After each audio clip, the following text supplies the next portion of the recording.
Today we'll be showing you guys how to install the LED lighting that is available as an option on a variety of our outdoor saunas.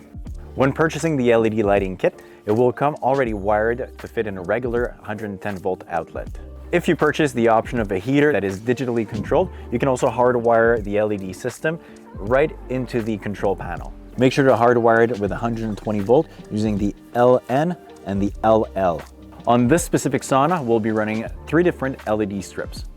To be able to install those without having any wires showing inside of the sauna, we'll have to feed them through the outside of the sauna itself.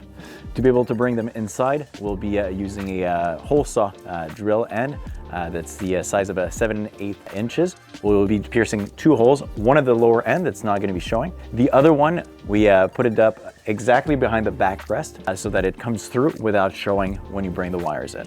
Unpacking the first strip of LED, we'll be unfolding the wire and fishing it to the outside of the sauna using the hole that we've already drilled. So we've fished the top section of the first LED strip. We'll be bringing it back inside of the sauna to connect with all of the other ones on the lower end section. When installing the LED, there's one main connector that will be connected to the power source that splits into 4 other inlets. How many amounts of LED strips you'll be using will dictate how many inlets you use. Once you feed all of your LED strips to where you want them to connected, you'll just connect them together and then connect this to your power line.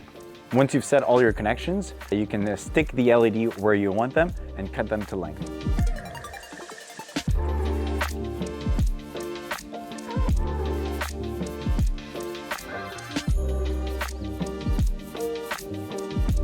Afterwards, you can solidify your install with the brackets that are supplied with the kit.